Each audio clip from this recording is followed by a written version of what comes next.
नमस्कार दोस्तों, मैं अनिल कुमार, सहायक आचार्य राजनीति विज्ञान। आज की इस वीडियो के माध्यम से हम गांधी जी के सत्याग्रह संबंधी विचारों का अध्ययन करेंगे। ये विचार हम भारतीय राजनीतिक विचारकों के अंतर्गत गांधी जी आते हैं और बीए फर्स्ट ईयर के सिलेबस में हैं। तो पूर्व के वीडियो में हम गांधी जी का सामान्य परिचय पढ़ चुके हैं और सत्य और अहिंसा संबंधी विचार पढ़ चुके हैं। आज के इस वीडियो के माध्यम से हम उनके सत्याग्रह संबंधी विचार पढ़ेंगे, उनका अध्ययन करेंगे, इन पर विस्तृत चर्चा करेंगे। तो चलिए देखते हैं कि सत्याग्रह होता क्या है, सत्याग्रह का अर्थ क्या होता है, इसका आशय क्या है, मतलब क्या है, मीनिंग क्या है। तो दोस्तों, गांधी जी के अनुसार अपने विरोधियों को दुखी बनाने के बजाय स्वयं अपने पर दुख डालकर सत्य की विजय प्राप्त करना ही सत्याग्रह है।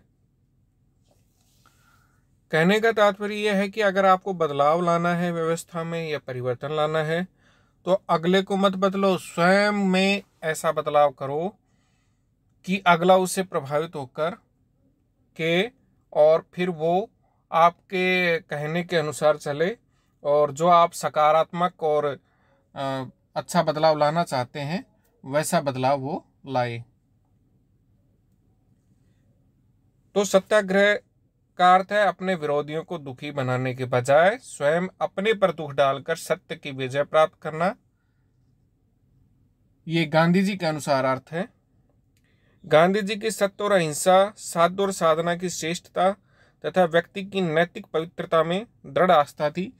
दोस्तों, मैंने बताया कि गांधी जी साध्य के साथ साथ साधनों की पवित्रता की बात भी करते हैं और उनके अनुसार जब तक साधन पवित्र नहीं होंगे तब तक साध्य भी पवित्र नहीं हो सकता। वो कहते हैं कि मैं राक्षस की उपासना करके और भगवान से फल प्राप्ति की आशा नहीं कर सकता। या एक दूसरा उदाहरण भी वो देते हैं कि अगर मैं बबूल का वृक्ष उगाता हूँ तो उससे आम का फल प्राप्त करने की मैं आशा नहीं रख सकता हूँ। मतलब ये है कि वो कहना चाहते हैं कि साधन भी पवित्र होने चाहिए और साध्य भी पवित्र होने चाहिए। और पूर्व के वीडियो में हम इसकी तुलना कर चुके हैं, मैकियावेली से कर चुके हैं, कौटिल्य से कर चुके हैं। आपको तुलनात्मक दृष्टि से लिखना है साधन और साधनों की बात, साधन और साध्यों की बात। तो गांधी जी तो सत्य, अहिंसा, साध्य और साधनों की पवित्रता दोनों में बहुत ही दृढ़ विश्वास रखते थे, उनकी आस्था थी इसमें।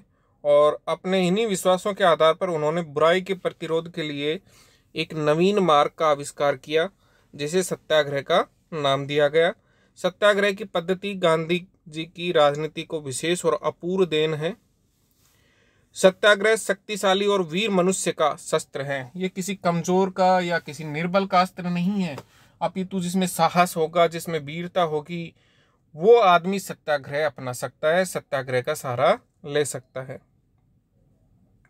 एक सत्याग्रही अपने प्रतिद्वंदी से आध्यात्मिक संबंध स्थापित कर लेता है। वह उसमें ऐसा विश्वास उत्पन्न कर देता है कि वह बिना अपने को नुकसान पहुंचाए उनको नुकसान नहीं पहुंचा सकता है। सत्याग्रह तो सत्य की विजय हेतु किया जाने वाला आध्यात्मिक और नैतिक संघर्ष का नाम है। दोस्तों, गांधी जी के दर्शन में हमें आदर्शवाद दिखलाई देता है, जैसा कि हम प्लेटो के दर्शन में देख सकते हैं। और वो कहते हैं कि जो आपका प्रतिद्वंदी होता है, विरोधी है या शत्रु है, उसके साथ सत्याग्रही के कैसे संबंध विकसित हो जाते हैं, आध्यात्मिक संबंध विकसित हो जाते हैं। और वो उसको कोई कष्ट नहीं देना चाहता है, भले ही वो प्रतिद्वंदी है, शत्रु है, लेकिन फिर भी वह उसको कष्ट नहीं देना चाहता। अब बात आती है निष्क्रिय प्रतिरोध और सत्याग्रह में अंतर क्या है। अनेक बार सत्याग्रह को निष्क्रिय प्रतिरोध का ही पर्यायवाची मान लिया जाता है, सिनोनिम मान लिया जाता है, जबकि दोनों बिल्कुल अलग है। निष्क्रिय प्रतिरोध अलग है, सत्याग्रह अलग है। ये दोनों आक्रमण का सामना करने, संघर्षों को दूर करने तथा सामाजिक और राजनीतिक परिवर्तन लाने की पद्धतियां हैं, लेकिन फिर भी इनमें कुछ बेसिक अंतर हैं। जैसे कि सत्याग्रह के अंतर्गत अहिंसा के सिद्धांत को नीति के रूप में नहीं वरन आदर्श के रूप में अपनाया जाता है। इस कारण सत्याग्रही किसी भी स्थिति में अहिंसा का त्याग और हिंसा का प्रयोग नहीं कर सकता है, किंतु निष्क्रिय प्रतिरोध में अपनी निर्बलता के कारण नीति के रूप में अहिंसा का पालन किया जाता है, मौलिक सिद्धांत के रूप में नहीं। निष्क्रिय प्रतिरोध में शत्रु को परेशान करने की भावना पर जोर दिया जाता है, किंतु सत्याग्रह में सत्याग्रही स्वयं ही अधिकतम कष्ट झेलता है। सत्याग्रह में शत्रु के प्रति दुर्भावना के लिए कोई स्थान नहीं होता है। निष्क्रिय प्रतिरोध निर्बल का शस्त्र है और सत्याग्रह वीरों का, बहादुरों का। सत्याग्रह करने के लिए निर्भयता, हिम्मत और मर्दानगी की जरूरत होती है। गांधी जी के शब्दों में, निर्बल कभी सत्याग्रही हो ही नहीं सकता।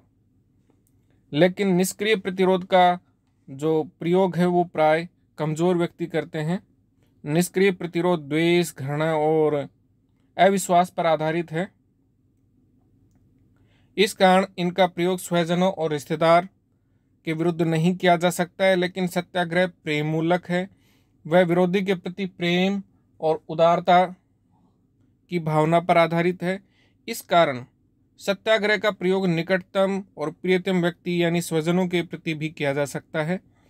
निष्क्रिय प्रतिरोध में रचनात्मक प्रवृत्ति या कार्यों के लिए कोई स्थान नहीं है और उसका कोई अपना विशिष्ट जीवन दर्शन भी नहीं है, किंतु सत्याग्रह का अपना जीवन दर्शन है और उसमें रचनात्मक कार्यक्रम को महत्वपूर्ण स्थान प्राप्त है। गांधी जी ने अपने सत्याग्रह आंदोलन में खादी, ग्रामोद्योग, अस्पृश्यता निवारण, प्रौढ़ शिक्षा, साक्षरता प्रसार, मद्यपान निषेध आदि रचनात्मक कार्यक्रमों को अपनाया था। अब अगली बात आती है दोस्तों कि सत्याग्रही के अंदर कौन कौन से गुण होने चाहिए। जो व्यक्ति सत्याग्रह करना चाहता है उसमें कौन सी क्वालिटीज होनी चाहिए। इस संबंध में गांधी जी कहते हैं कि प्रत्येक सत्याग्रही के सिद्धांत पर कोई भी व्यक्ति है तो वो हर व्यक्ति सत्याग्रह वाले आचरण को अमल में नहीं ला सकता है। सत्याग्रही में तो कुछ विशेष, कुछ खास गुण होने चाहिए। उनके अनुसार सत्याग्रही के लिए यह आवश्यक है कि वह सत्य पर चलने वाला हो, अनुशासन में रहने का अभ्यस्त हो तथा मन से, वचन से और कर्म से अहिंसा में विश्वास रखने वाला हो। सत्याग्रही कभी अपने उद्देश्य की प्राप्ति के लिए छल, कपट, झूठ, हिंसा इत्यादि का सहारा नहीं लेता है। वह जो कुछ करता है खुले में करता है, चौड़े में करता है और अपनी कमजोरियों व भूलों को छिपाने के बजाय उन्हें खुले रूप में स्वीकार करने के लिए तत्पर रहता है। गांधी जी ने हिंद स्वराज में सत्याग्रही के लिए 11 व्रतों का पालन आवश्यक बताया है। ये व्रत कौन कौन से हैं? जैसे कि अहिंसा है, सत्य है, अस्तेय है, ब्रह्मचर्य है, अपरिग्रह है, शारीरिक श्रम, अस्वाद, निर्भयता, सभी धर्मों को समान दृष्टि से देखना, स्वदेशी तथा अस्पृश्यता निवारण। तो इनको आपको याद करना है। ये 2 नंबर का सवाल भी पूछा जा सकता है कि गांधी जी ने अपनी पुस्तक हिंद स्वराज में सत्याग्रही के लिए 11 व्रत बताए हैं, तो उनमें से किन्हीं 2 का 5 का नाम पूछ सकते हैं। आपके 11 याद नहीं होते हैं तो कोई बात नहीं, 5-7 तो याद कीजिए। कोशिश तो ये करें कि 11 के 11 याद होने चाहिए। दोस्तों, पॉलिटिकल साइंस के आप स्टूडेंट हैं और बहुत पहले से स्कूल के समय से आप गांधी जी के बारे में पढ़ते आ रहे हैं, तो इनको तो कंठस्थ कर लीजिए। बहुत ही अच्छे विचार हैं इनके, नेक विचार हैं। सत्याग्रह के विभिन्न रूप। सत्याग्रह के कौन कौन से रूप हैं, इसके बारे में गांधी जी कहते हैं कि सत्याग्रह का शस्त्र विभिन्न परिस्थितियों में अलग अलग रूप ग्रहण कर सकता है। जैसे कि सबसे पहली बात है असहयोग आंदोलन। गांधी जी का विचार था कि किसी भी शासन द्वारा जनता के सहयोग से ही शोषण और अत्याचार किया जा सकता है। जब तक जनता साथ नहीं देगी तब तक कोई भी शासक जनता का शोषण या उस पर अत्याचार नहीं कर सकता है। ऐसी स्थिति में यदि जनता शासन के साथ सहयोग करने से इनकार कर दे तो शासन के द्वारा कार्य नहीं किया जा सकेगा। सन 1919-20 में भारत में ब्रिटिश शासन का विरोध करने के लिए असहयोग आंदोलन के मार्ग को ही अपनाया गया था। दूसरी बात है सविनय अवज्ञा आंदोलन। सत्याग्रह का असहयोग से अधिक प्रभावपूर्ण रूप सविनय अवज्ञा है। गांधी जी इसे पूर्ण, प्रभावदायक और सैनिक विद्रोह का रक्तहीन विकल्प कहते थे। सविनय अवज्ञा का तात्पर्य अहिंसक और विनयपूर्ण तरीके से कानून की अवज्ञा करना है। कानूनों की यह अवज्ञा हिंसक रूप ग्रहण न कर ले, इसलिए उनका विचार था कि सविनय अवज्ञा का प्रयोग जनसाधारण द्वारा नहीं वरन कुछ चुने हुए विशेष व्यक्तियों द्वारा किया जाना चाहिए, और किन कानूनों का उल्लंघन किया जाए यह बात सत्याग्रहियों द्वारा नहीं वरन नेता द्वारा ही निश्चित की जानी चाहिए। सन 1931 में नमक आंदोलन के रूप में महात्मा जी द्वारा इसी शस्त्र का प्रयोग किया गया था। हिजरत या प्रव्रजन। सत्याग्रह का एक अन्य रूप हिजरत है, जिसका अर्थ है स्थायी निवास का स्वैच्छिक परित्याग। ऐसे व्यक्ति जो अपने आप को पीड़ित अनुभव करते हों, आत्मसम्मान रखते हुए उस स्थान में नहीं रह सकते हों और अपनी रक्षा के लिए हिंसक शक्ति नहीं रखते हों, उनके द्वारा हिजरत का प्रयोग किया जा सकता है। सन 1918 में बारडोली और सन 1939 में विट्ठलगढ़ और लिंबड़ी की जनता को गांधी जी के द्वारा हिजरत का सुझाव दिया गया था। अनशन। सत्याग्रह का एक अन्य रूप होता है अनशन, जिसका आजकल बड़ा गलत प्रयोग किया जाने लगा है। गांधी जी इसे अत्यधिक उग्र अस्त्र समझते थे और उनका विचार था कि इसे अपनाने में अत्यधिक सावधानी बरती जानी चाहिए। अनशन केवल कुछ विशेष अवसरों पर आत्मशुद्धि या अत्याचारियों के हृदय परिवर्तन के लिए किया जा सकता है, क्योंकि इसके माध्यम से तीव्र गति से प्रतिक्रिया होती है, तो इसमें सावधानी भी रखनी जरूरी है। इसके अतिरिक्त इस अस्त्र का प्रयोग हर किसी व्यक्ति द्वारा नहीं वरन आध्यात्मिक बल संपन्न व्यक्तियों के द्वारा ही किया जाना चाहिए, जिसमें आध्यात्मिकता हो, धार्मिकता का भाव हो, जिसके अंदर पवित्र आत्मा का वास हो, वही व्यक्ति अनशन कर सकता है। ये कुछ पूर्व शर्तें हैं, अनशन करने से पूर्व कुछ उन्होंने शर्तें बताई हैं। इसके सफल प्रयोग के लिए मानसिक शुद्धता भी जरूरी है, अनुशासन भी जरूरी है और नैतिक मूल्यों में आस्था की आवश्यकता भी बहुत जरूरी है। अगली बात है हड़ताल। सत्याग्रह का एक अन्य रूप हड़ताल है, किंतु हड़ताल के संबंध में गांधी जी का विचार समाजवादियों और साम्यवादियों से बिल्कुल अलग है। गांधी जी वर्ग संघर्ष की धारणा में विश्वास नहीं करते थे और उनके अनुसार हड़ताल आत्मशुद्धि के लिए किए जाने वाला एक स्वैच्छिक प्रयत्न है। यह भी आत्मशुद्धि का एक अस्त्र है और ये स्वैच्छिक प्रयास है, व्यक्ति स्वयं अपने आप इस अस्त्र को अपनाता है और इसका लक्ष्य स्वयं कष्ट सहते हुए विरोधी का हृदय परिवर्तन करना है। गांधी जी के अनुसार हड़ताल करने वाले व्यक्तियों की मांगें नितांत स्पष्ट होनी चाहिए, खुली होनी चाहिए और उचित होनी चाहिए। यहाँ एक बात और भी उल्लेखनीय है कि गांधी जी के द्वारा न केवल आंतरिक क्षेत्र में वरन विदेशी आक्रमण की स्थिति में भी सत्याग्रह का सुझाव दिया गया है। हिटलर द्वारा इंग्लैंड पर आक्रमण किए जाने पर उन्होंने इंग्लैंड को यही परामर्श दिया था। इन परिस्थितियों में सत्याग्रह किस सीमा तक सफल हो सकता है, इस संबंध में अन्य विचारकों का उनसे काफी मतभेद रहा है। अब आती है बात दोस्तों की सत्याग्रह का मूल्यांकन। गांधी जी के अनुसार सत्याग्रह का यदि एक और कुछ व्यक्तियों के द्वारा बहुत अधिक गुणगान किया जाता है, तो दूसरी ओर अनेक आधारों पर इसकी कटु आलोचना भी की जाती है, निंदा भी की जाती है। और ये आलोचना के आधार क्या क्या हो सकते हैं वो हम देखते हैं। पहली बात है, सत्याग्रह अहिंसा की धारणा के अनुकूल नहीं है। आलोचक एक आदर्श के रूप में सत्याग्रह की आलोचना करते हुए कहते हैं कि सत्याग्रह का सिद्धांत अहिंसा की धारणा के अनुकूल नहीं है। सत्याग्रह का तात्पर्य न केवल हिंसा का निषेध बल्कि विरोधी के प्रति किसी प्रकार की दुर्भावना का भी अभाव है। अहिंसा का आशय है कि मन से, वचन से, कर्म से किसी भी रूप में हिंसा का प्रयोग नहीं किया जाना चाहिए और विरोधी के मन को भी दुख नहीं पहुंचाया जाना चाहिए।